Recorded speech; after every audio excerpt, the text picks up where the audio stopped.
Morning all. If you can overlook the bird song and the occasional traffic noises in the background, I was sitting outside with the Park 150 and a cup of coffee.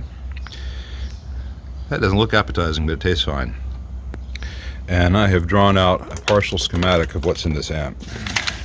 Now this is just focusing on the actual audio path. I've not done all the power section stuff yet. That will come because there's nothing out there on this amp. There's Marshall major, but this diverges from the major in a few ways. And so let's look at what we've got here. We've got a fairly standard plexi baseband style front end with 47K plates. That's a crucial difference. The cathode values are very different in terms of the resistors, not the caps across. Then no bright cap on the volume for this channel. I've not measured the pots yet. That almost doesn't matter because there are going to be variations on the standard stuff, and these pots are crap. Then you got the standard mixers with 470K and a 470 picofarad across that, going to the standard second gain stage and cathode follower in a Marshall. 100K, that's normal. 5.6K on the 47 microfarads, so that's a lot of low end there.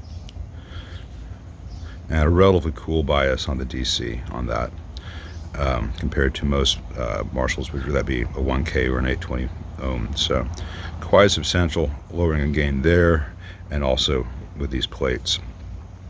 Then you've got fairly standard plexi tone stack, 500p, 22, and a 33K slope resistor. And that's where it gets interesting. It then goes to this bootstrapped gain stage, and that's where the negative feedback ties in. Now the negative feedback is 100K, and it's connected to the speaker jack, not to one of the taps on the output transformer secondaries, which means that as you change the impedance of the amp, the sound will change. Now I'm going to find which of those I like the sound of better, the 8 ohm or 16 ohm, and I'm going to move that wire from the jack to the tap so that the sound stays constant no matter the load. And I have confirmed that there is no 4 ohm tap in this amp, no matter what the output impedance selector switch promises.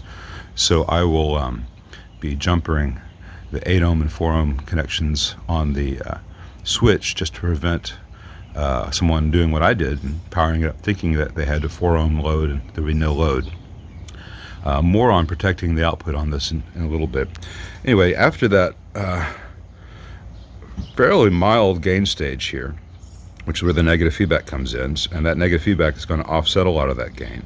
Then it goes to another cathode follower, and this is a fairly standard cathodiene phase inverter. It's got some pretty good sized output coupling caps with 270K to ground there. So there's a lot of low end here. It's got 100K because of the plate, the voltages driving that 12AU7 there. I should mention that this is driving a 12AX7 for this cathode follower here. This is where you split off. This is your actual phase inverter itself. And then you have a follower. It's not a cathode follower, it's a plate follower. So after this 12AX7 phase inverter cathodiene, which has the inherent problems of any cathodiene phase inverter, but you know, I'm not going to go in there and improve a 69 Park just because I could. Then it goes to this 12AU7, which is a plate follower, which then drives the actual current, provides the current to drive the actual KT88s. And that's because the 12AU7 is much more efficient at driving, giving the big swing that those KT88s want to have than this little cathodiene 12AX7 stage. I'm going to wait for this van to go by. It was a white panel van. You ever watch a cop show? The perp's always in a white panel van. So keep on going, man. Get off my street. Anyway, if they had just driven the output tubes with this little cathodiene 12AX7, the single triode, it would have been a loud, but not as loud as it really is, splatty kind of thing like you get in a Princeton. But by giving it this 12AU7 after that to take the signal coming in, and then really, why do I have 47Ks drawn here? Oh, those are the plates. Sorry, so we have this, sorry.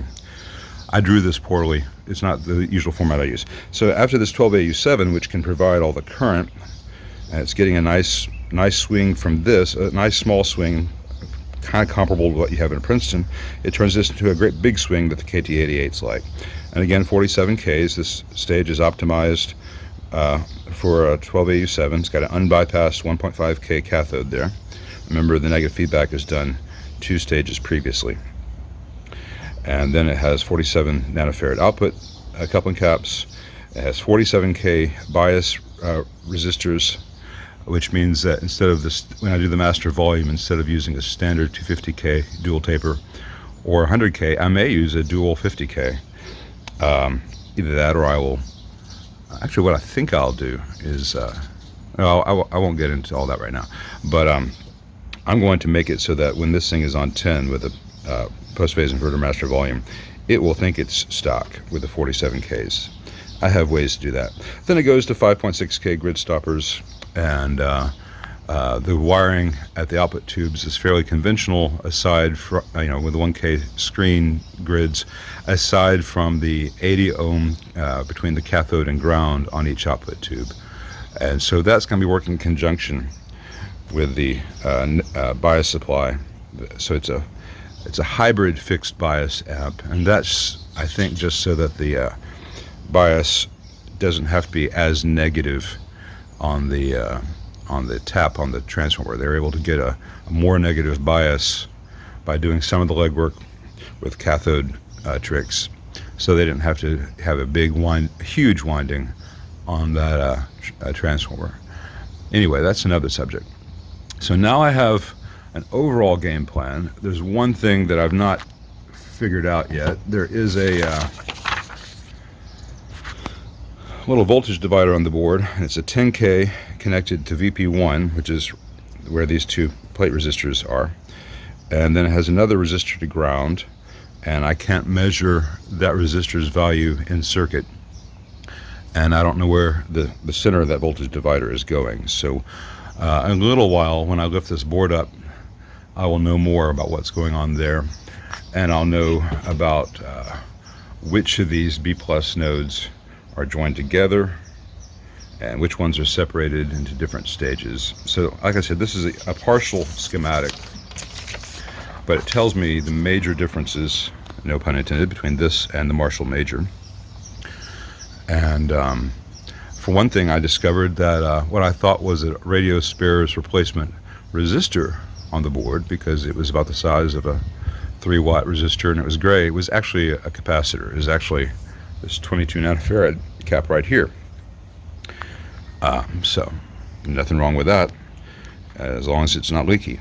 The things I need to implement in this amp to protect it, because it's just a beast of a design, and it's really going to be pushing current production KT88s really hard. I'm going to put some flyback diodes on the output tubes, so if it'll prevent arcing. It won't affect the sound, won't affect the feel. It'll just keep a current production tube from arcing as much as a current production tube would love to arc in a setup such as this. And the other thing I need to do, that poor little Rasta cat needs some help. Its tubing is coming out. I need to see what I can do about that. I'm not Martha Stewart. I'll see what I'm capable of doing on that. Anyway, I digress. The other thing, aside from the speaker selector switch promising the 4 ohm tap, which does not really exist, I don't trust those speaker selector switches in general, even though this one seems to be mechanically secure.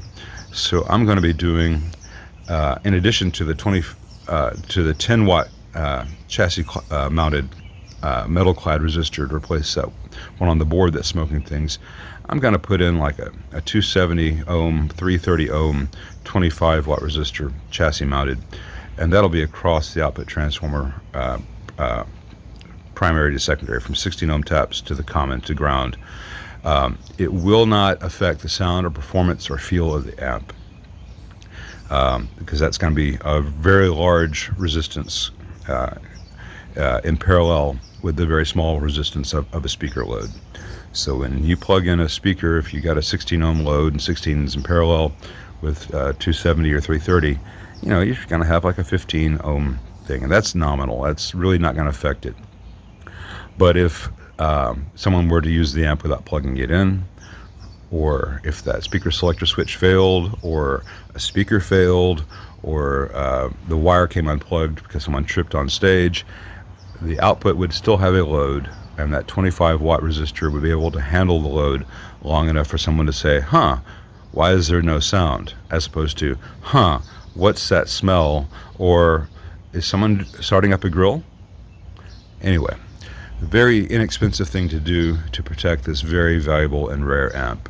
For those who don't know, this thing is just made of unobtainium. I'm sitting here with one of the guitar holy grails here. There weren't a lot made, period, and the ones that are in existence tend to stay in the UK. So this is a rare visitation here in Memphis, Tennessee. So let's take good care of it while we're here. One other thing I want to mention, when I first opened this up, I knew these wires to this bias pot were not original, but I suspected someone had just replaced those wires, and they didn't do too pretty a job, but it was functioning. But on closer examination of this circuit, they've got the standard Marshall bias circuit voltage divider. And normally the trim pot would be in line with this resistor to ground. Instead, they have this pot in parallel with this resistor. And that works, but it doesn't give the great range. And it's kind of fugly. And I can't imagine that that's original. Even if it is, it's not the best design. So I'm going to get in there and play around with what we can do. I'm going to put an internally mounted bias pot in here anyway. And while I'm at it, these little Vichets here, good quality caps, but they're only 63 volt caps. And when I first powered this amp up, the bias voltage was -80. So they've already had over voltage situations. For something as critical as bias in an amp like this, I cannot trust these capacitors. And some new 150 or 160 volt caps will be going in, which will never, ever have the bias voltage exceed their rated value. So one more thing to consider in this whole process.